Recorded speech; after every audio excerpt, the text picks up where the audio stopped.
Welcome to जी के learn. दोस्तों, हमारा आज का टॉपिक है यूनिट 1 से हम क्या देखेंगे, मध्य प्रदेश के प्रमुख जनजातीय व्यक्तित्व। मोस्ट इम्पॉर्टेंट टॉपिक होने वाला है ये। स्टार्ट करते हैं दुर्गा बाई व्योम से। तो ये कौन है? गौड़ चित्रकार हैं। 2022 का इनको पद्मश्री मिलने की घोषणा हुई है। कला के क्षेत्र में मिलेगा। चित्रकार मतलब कला, ठीक है। फिर ये प्रधन या प्रधान गौड़ उपजाति से आती हैं। अब ये प्रधान या प्रधान गौड़ क्या है? तो मंदिरों में पूजा पाठ करने वाले गौड़ों को प्रधान या प्रधान गौड़ कहते हैं। इनका जन्म मंडला जिले के बुरबासपुर में हुआ था। दुर्गाबाई व्योम की चित्रकारी की सर्वाधिक आकर्षक विशेषता है कथा कहने की अनूठी क्षमता। डिगना कला क्या है? 6 वर्ष की आयु में ही अपनी माँ से सीखी थी डिगना कला।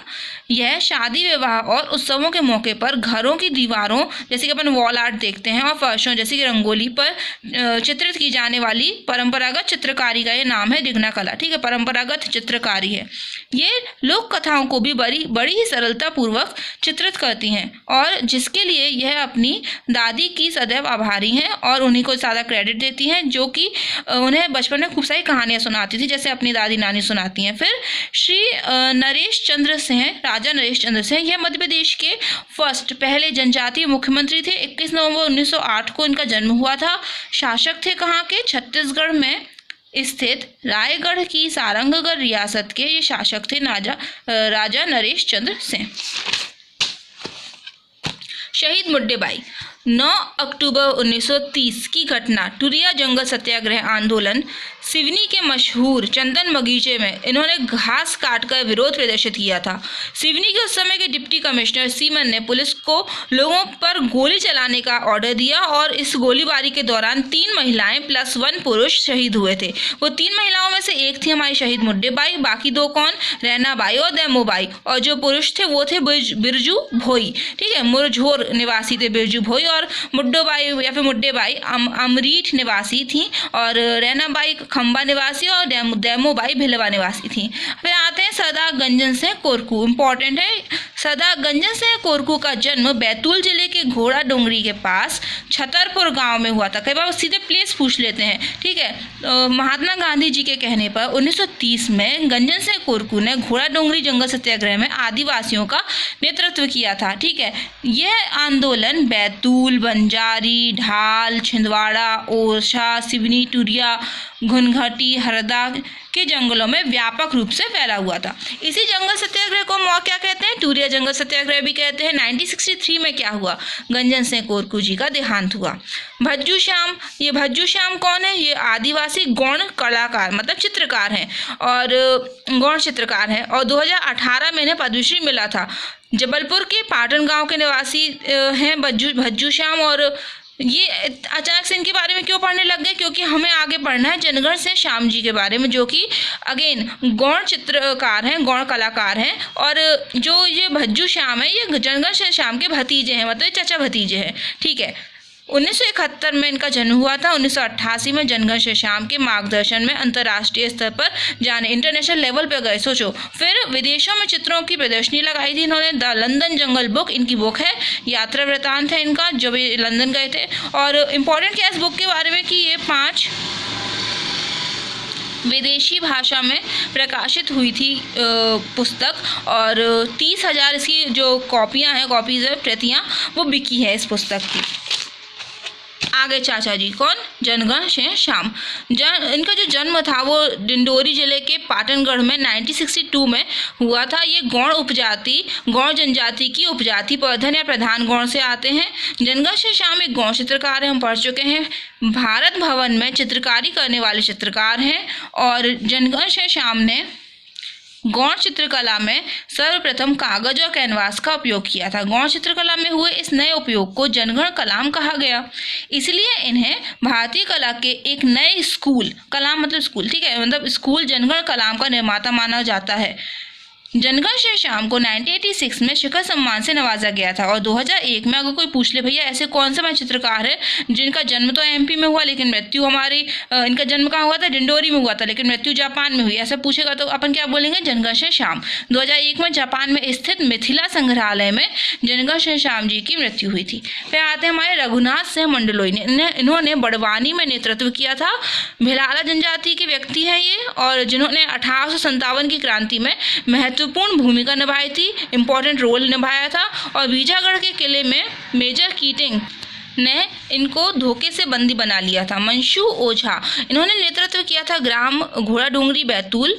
इनका जन्म राताभारी ग्राम में हुआ था। गौड़ जाति की उपजाति ओझा से ये आती हैं और ओझा जो होते हैं वो पंडिताई या तांत्रिक क्रिया करने वाला वर्ग कहलाता है। ठीक है, इन्होंने बैतूल जिले में अनेक आंदोलनों में सक्रिय भूमिका निभाई थी, बहुत एक्टिव थी ये उस समय। और 28 अगस्त 1981 को घोड़ाडोंगरी जिला बैतूल में मंशू ओझा जी की मृत्यु हो गई थी। धीर सिंह कौन है भैया, तो इनके बारे में पहले पढ़ चुके हैं और अभी तो डिटेल में पढ़ते हैं। जैसे कि धीर सिंह जी का जो जन्म 1820 ईस्वी में रीवा राज्य के कछिया टोला ग्राम में हुआ था। रीवा के महाराजा के आदेश पर धीर सिंह बघेल या धीरज सिंह पंजाब के राजा रणजीत सिंह के यहाँ नौकरी हेतु चले गए थे। 1857 की क्रांति में शंकर शाह की सलाह पर धीर सिंह ने रीवा राज्य से क्रांति का आगाज किया, अर्थात धीर सिंह रीवा राज्य में 1857 की क्रांति के प्रमुख नेता थे। बस ये लास्ट की लाइन बहुत इंपॉर्टेंट है। फिर बादल भोई, कई बार डायरेक्ट प्लेस पूछ लेते हैं कि इनका संबंध किससे है, जैसे कि कूट वाले प्रश्नों में, तो अपन बादल भोई का संबंध लगाएंगे छिंदवाड़ा जिले से। तो छिंदवाड़ा जिले के एक क्रांतिकारी नेता थे बादल भोई। 1845 में परासिया तहसील के डुंगरिया तीतरा गांव में इनका जन्म हुआ था। बादल भोई ने असहयोग आंदोलन के समय 1923 में नेतृत्व करते हुए हजारों आदिवासियों के साथ कलेक्टर के बंगले का घेराव किया था। अब कोई इंसान कलेक्टर के बंगले का घेराव करेगा तो उसका रिजल्ट क्या निकलता है, बट ऑब्वियस उसको जेल होगी। तो वन नियम तोड़ने के लिए इन्हें गिरफ्तार किया गया। 1940 में अंग्रेजी शासक द्वारा जहर विष दिए जाने के बाद उन्होंने अपनी जो अंतिम सांस थी वो भी जेल में ही ली। राष्ट्रीय स्वतंत्रता संग्राम में उनके परम योगदान को भुलाया नहीं जा सकता है। ठीक है, फिर बिरसा मुंडा, ये बहुत इंपॉर्टेंट है, हम जानेंगे क्यों, क्योंकि नेतृत्व स्थल इनका पहले देखते हैं डगडुआ, वो क्या है, उमरिया था। 15 नवंबर 1875 में इनका जन्म हुआ।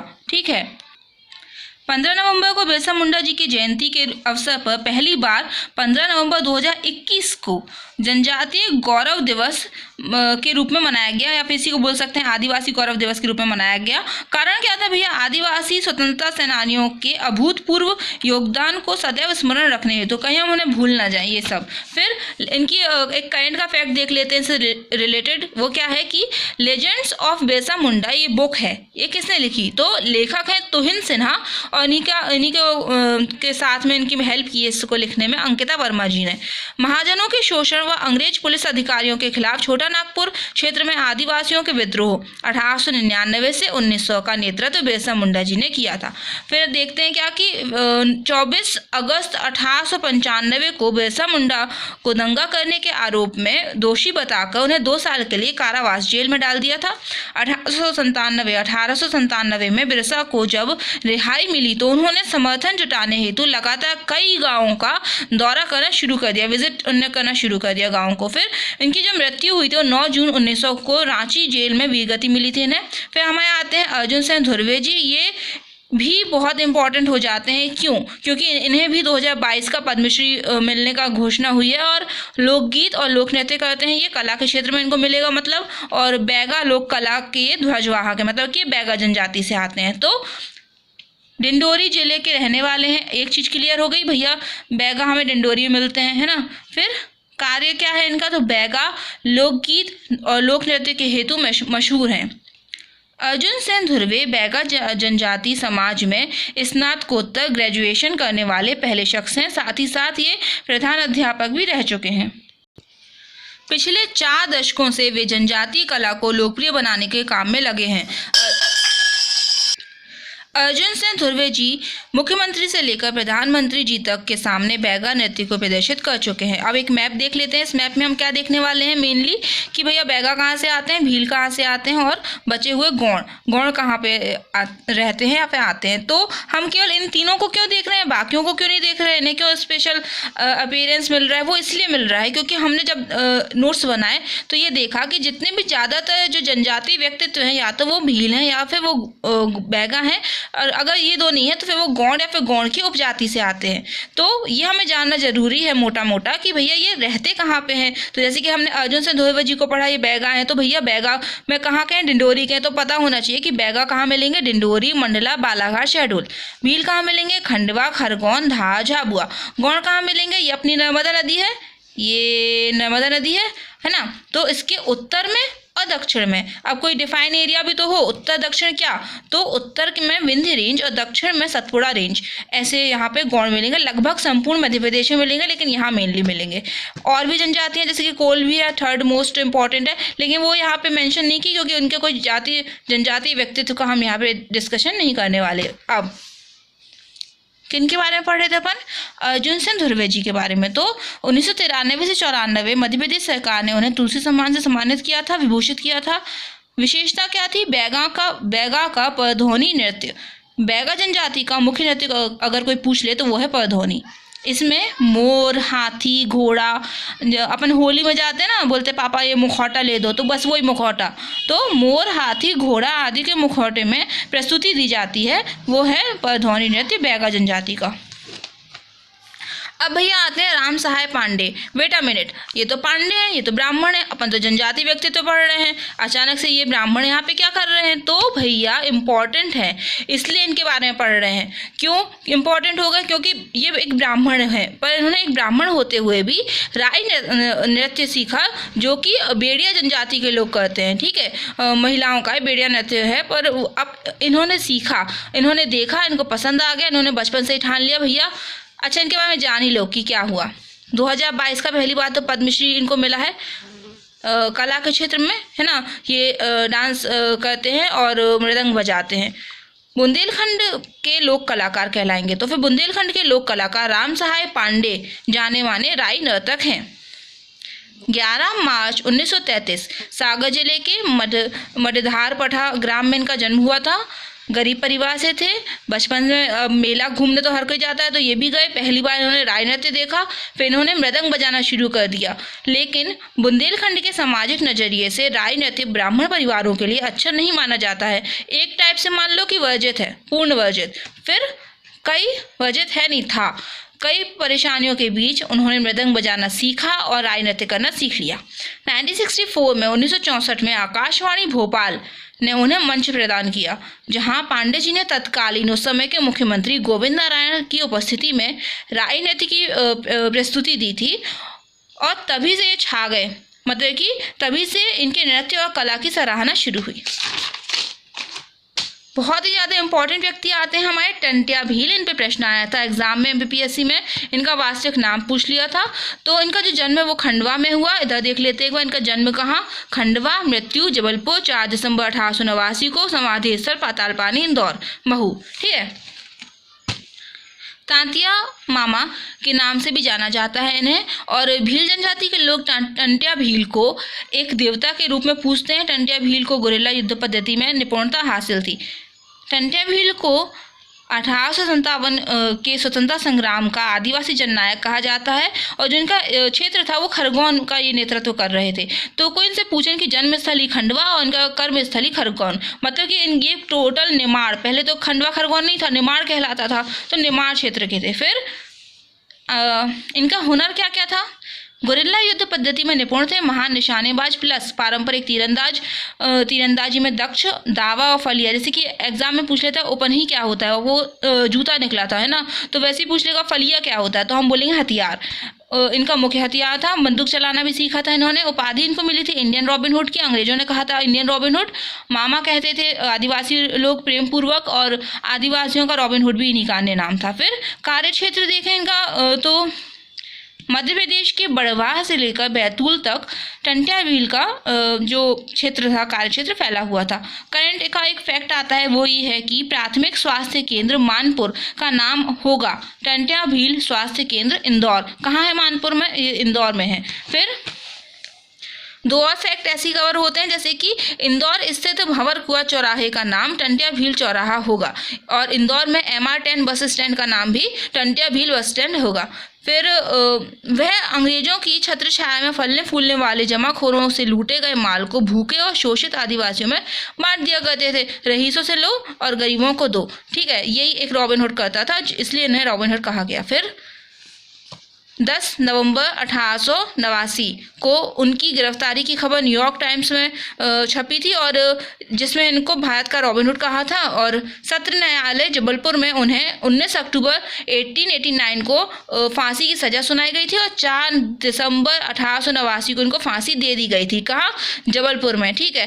फिर एवं फांसी के बाद इनके शव को पाताल पानी रेलवे स्टेशन के पास फेंक दिया गया था निर्मम लोग, ठीक है। फिर खैर छोड़ो, फिर जहाँ आज इनका समाधि स्थल है पाताल पानी महू इंदौर, इससे टंटिया भील मंदिर का जीर्णोद्धार किया गया है, ये भी एक फैक्ट है। और पाताल पानी महू इंदौर स्थित रेलवे स्टेशन का नया नाम हो गया टंटिया भील रेलवे स्टेशन। टंटिया भील बलिदान दिवस कब मनाते हैं कोई पूछे तो 4 दिसंबर को मनाते हैं। मध्य प्रदेश शासन द्वारा शिक्षा एवं खेल के क्षेत्र में अच्छा प्रदर्शन करने वाले आदिवासी युवाओं को, यहाँ पे देखो आदिवासी युवाओं को, ठीक है, जननायक टंटिया भील सम्मान दिया जाता है। इसमें 1 लाख रुपए की धनराशि और प्रशस्ति पत्र दिया जाता है। अब PSC का क्वेश्चन भी देख लगे हाथ। टंटिया भील का वास्तविक नाम, तो इन्होंने 2 आंसर को सही बताया था, एक तो टांटिया, एक टंडरा। फिर आती है बहुत इंपॉर्टेंट पर्सन, वो है रानी कमलापति। अब ये बहुत फेमस रही है, तो हो सकता है PSC इसमें भी एक क्वेश्चन बना दे, तो पढ़ लेते हैं। गौड़ शासिका थी, मतलब गौड़ रानी थी हमारी रानी कमलापति जी। मालवा में मुगल आक्रमण के दौरान, थोड़ी हिस्ट्री जानते हैं इनके बारे में। मालवा में मुगल आक्रमण के दौरान भोपाल राज्य के साथ साथ एक बड़ा क्षेत्र भी गौड़ साम्राज्य के कब्जे में था। इन प्रदेशों को चकलाओं के रूप में जाना जाता था, जिनमें से चकला गिन्नौर 750 गांवों में से एक था। भोपाल इसका एक हिस्सा था, निजाम शाह गौड़ राजा यहाँ के शासक थे। गौड़ राजा निजाम शाह की 7 रानियां थी, जिनमें कृपाराम गौड़ की पुत्री थी रानी कमलापति, जो अति सुंदर और जितनी सुंदर उतनी ही बुद्धिमान थी। करंट का फैक्ट क्या बोलता है भैया? 15 नवंबर 2021 को आदिवासी गौरव दिवस, ऐसी को बोलते हैं जनजाति गौरव दिवस, मनाया गया। किसकी जयंती पर कोई पूछे तो बिरसा मुंडा जी की जयंती पर। और हबीबगंज रेलवे स्टेशन का नाम बदल के रानी कमलापति स्टेशन हो गया। मैंने आपसे इससे जुड़ा हुआ प्रश्न पूछा था, आपने बहुत अच्छे से उसका आंसर भी किया था। 1979 में बना था यह स्टेशन। होशंगाबाद जो अब क्या हो गया, नर्मदापुरम हो गया वर्तमान में, नर्मदा जयंती पर। और नर्मदा नदी के पुल से भोपाल तक, मतलब कि नर्मदापुरम से भोपाल तक 70.80 किलोमीटर रेल लाइन के लिए बेगम शाहजहां ने 1 नवंबर 1884 को जमीन दी थी। सबसे पहले प्राइवेट किया गया रेलवे स्टेशन है ये हबीबगंज रेलवे स्टेशन, जो कि अब हो गया है कमलापति रेलवे स्टेशन, रानी कमलापति। और हबीबगंज देश में जो था वो पहला ISO 9001 सर्टिफाइड रेलवे स्टेशन है। और निजाम शाह का जो भतीजा था वो चैन शाह, और चैन शाह अपने चाचा से बहुत जलता था, ईर्ष्या करता था, और उसी के तहत चैन शाह ने अपने चाचा को विष मतलब जहर दे दिया था, जिससे कि उनकी मृत्यु हो गई थी और रानी कमलापति विधवा हो गई थी, और पुत्र नवल शाह असहाय हो गए थे। पुत्र नवल तब नाबालिग थे। गिन्नौरगढ़ के किले में जाकर ये छिप गए। यहाँ एक यह किला जो है वो गौड़ राजाओं के समय का निर्मित है, और जो कि वनों से ढका हुआ था, तो सेफ जगह थी। फिर रानी कमलापति ने बदला लेने के लिए दोस्त मोहम्मद खान को भाई बनाया और बोला कि भैया बदला लो, आक्रमणों जो हत्यारे हैं उनसे बदला लो, आक्रमणों से बचाओ, और उससे मतलब कुल मिला के हेल्प मांगी। फिर दोस्त मोहम्मद खान एक चतुर और चालाक क्या था? अफगान सरदार था। कोई पूछ ले कौन था भैया? तो अफगान सरदार था, जिसने छोटी रियासतों का अधिग्रहण करना, कब्जे में लेना शुरू कर दिया था। रानी कमलापति ने भोपाल में बड़े तालाब के किनारे अपना महल बनाया था, जो कि 18वीं शताब्दी के प्रारंभ के समकालीन स्थापत्य का उदाहरण है एवं भोपाल शहर का प्रथम स्मारक है। यह द्विमंजिला लखौरी ईंटों से निर्मित है। कोई पूछ ले किन ईंटों से? तो लखौरी ईंटों से निर्मित है। यह महल सन 1989 से भारतीय पुरातत्व सर्वेक्षण द्वारा संरक्षित स्मारक है। गौड़ रानी कमलापति की मृत्यु के बाद दोस्त मोहम्मद खान ने गिन्नौर के किले को जब्त कर लिया और विद्रोहियों पर अंकुश लगा दिया। Okay, thank you friends, bye.